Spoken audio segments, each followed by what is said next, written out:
This week, I stumbled on an old Radio Lab podcast from 2013 entitled Rocked by Doubt.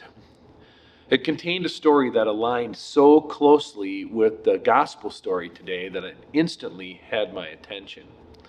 And we'll attach a link to this podcast or to this recording so that you can get a chance to listen to that podcast if you'd like online. The story was about a man named Jeff Vineyard. Jeff is a geologist by trade and a Christian, and he was engaged back in 2011 to be married to a young lady named Megan, who also held strong faith.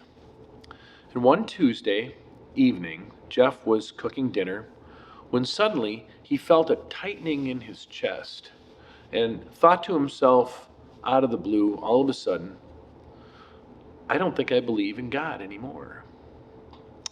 And this was more than just a personal crisis, because Jeff's crisis of faith endangered his relationship with Megan, for whom faith remained an important part of any future relationship. So Jeff and Megan put their wedding on hold. And Jeff took off on a Forrest Gump-style bike ride across the country, where he eventually found himself on what they call the loneliest road in America. Maybe you've heard of it. It's Route 50 in Nevada, and it's a long, long stretch of two-lane highway that stretches for miles through the desert in Nevada. And along the way, as he was biking, Jeff met a member of the podcast team and some other people who happened to be riding bikes also. And so they joined together and they rode along for 11 days riding their bikes. And Jeff didn't tell his new friends the reason why he was riding, that his faith had suddenly dissolved on a Tuesday night, cooking supper. Then, one day over dinner, he said to his newfound friends, I was supposed to get married today. And that's when the whole story came flooding out. And suddenly, the ride that they were taking took on new gravity. And Jeff remembers stopping at one point on that lonely road and scanning the hills and the mountains all around and saying to God, if you exist at all, show yourself. If you are at all interested in people, show yourself, God. You have no reason not to do that. You know what Jeff heard back? Nothing. And he rode on for 3 more weeks, growing more and more frustrated and despondent every day. Our gospel story today may be familiar to you. It's the story of Thomas. And on the first day of the week, in the evening, while the disciples were gathered together behind locked doors for fear of what might happen next, Jesus suddenly appeared to them. And he said to them, peace be with you. Actually, we sometimes forget that Jesus said 3 things. He said, peace be with you. He said, as the Father has sent me, so I send you. And he said, if you forgive the sins of any, they are forgiven. If you retain the sins of any, they are retained. But Thomas wasn't there. Thomas missed the show. And this has been fodder for over 2,000 years of Christian sermons. Some of those sermons chiding us not to doubt, but to believe in Jesus. Other sermons defending Thomas and reminding us that he only wanted to see what everyone else already got to see. It's not like he was less faithful than the other people. I've gone so far recently in my reading of this story to wonder if Thomas was not the brave one who was actually out there in the community looking around and wondering what was going on rather than hiding away behind locked doors like the others who were afraid. But for me today, Thomas is not the point. Jesus is. And what he says to those who are afraid, Jesus says, peace be with you. In Greek, the word is eirene, and it is the equivalent of a Hebrew word that you have probably heard. The word is shalom, peace. And it's a word that's used throughout the New Testament, meaning more than just an absence of conflict, But peace, shalom, means an inner rest, well-being, and harmony that is affected by placing one's faith in the gospel, a peace that is independent of one's outward circumstances. In the setting of the New Testament, in the Greek world, peace, eirene, was a word that had communal implications. It meant an overarching sense of wellness in a village or a community or a group. No better word for those who were confused and afraid and hiding out on the day after Jesus was raised. Perhaps no better word for us today, in a world at war, in a world where deepening cultural divides are happening. No better word for us who might find ourselves making supper on a Tuesday night when suddenly we think to ourselves, I'm not sure what I believe anymore. And let's not kid ourselves. None of us are immune from that feeling from time to time. But that's why I want to focus on what Jesus said and not on what Thomas wanted. Jesus did not say, certainty be with you. He didn't say, control of everything that happens next be with you. He didn't say, now that you have had this awesome experience of my post-resurrection body, now you'll have everything figured out and everything locked down. Jesus didn't say any of those things. Jesus said, peace be with you. Despite your present circumstances, your faith in me will be your rest, your harmony, your well-being, and your wholeness.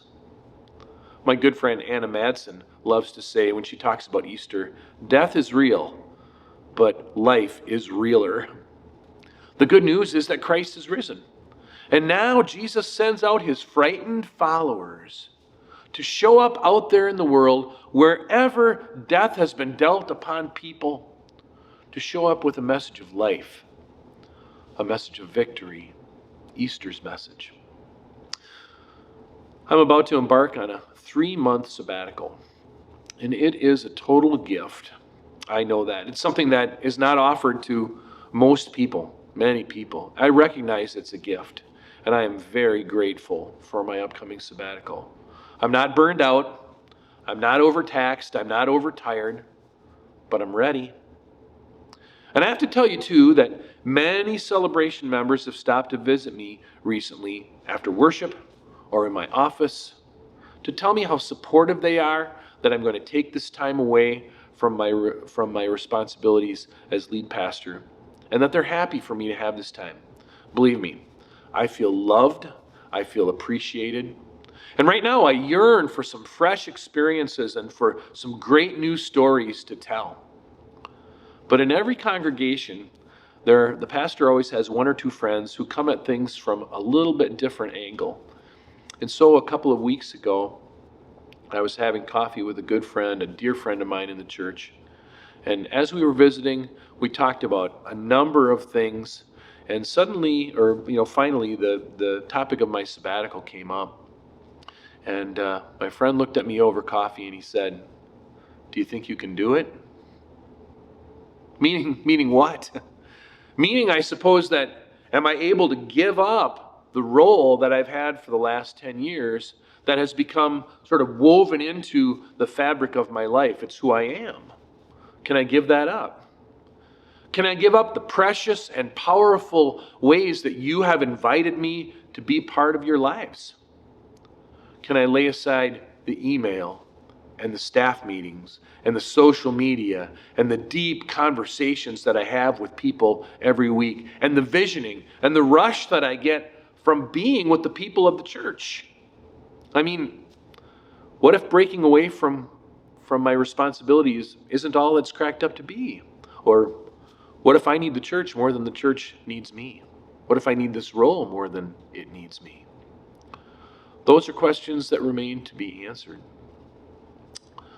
But in some ways, I feel like James Earl Jones at the end of the movie Field of Dreams, if you've ever seen that movie, ready to sort of walk into that mysterious cornfield like he does. That's kind of how I feel right now. But in the end, what I hear in this gospel that resonates with me, and what I hope will resonate with you too, what I want you to hear, are the words of Jesus, where he says, "Peace be with you." And again, Jesus does not offer them certainty. He does not offer them control or knowledge of everything, but peace. And I'm wondering what that word means to you and what it'll mean to me over the next 3 months. It's a good thing to think about. I need to tell you how the end of the podcast story goes for Jeff Vineyard. He rode his bike on and on for weeks with no sign of God anywhere.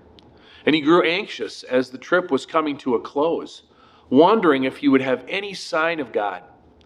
And then one day, he was sitting in an Arby's restaurant when a ceiling tile fell off of the ceiling and fell down and landed right on his sandwich.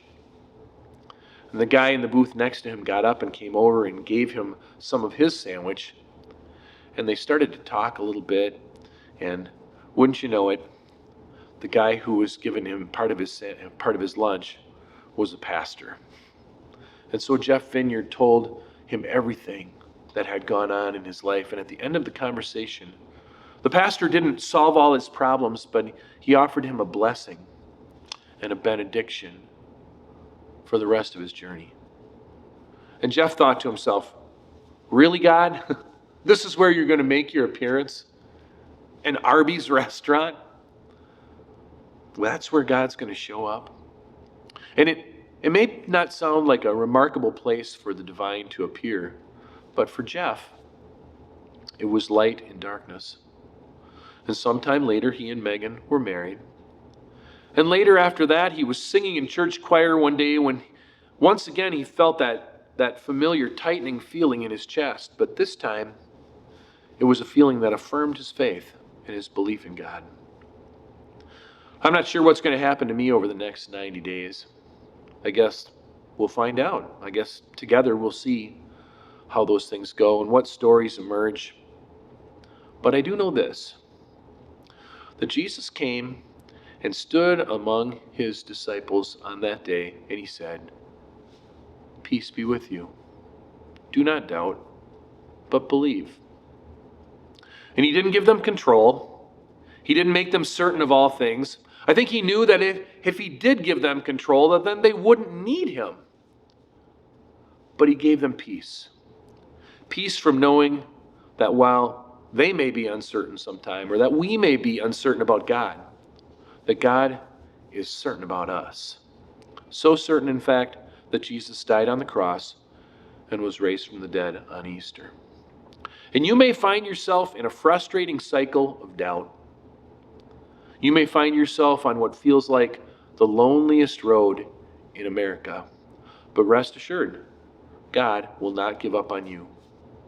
And Jesus offers to you the same thing he offered to Thomas and to the disciples that day. Peace be with you. Amen.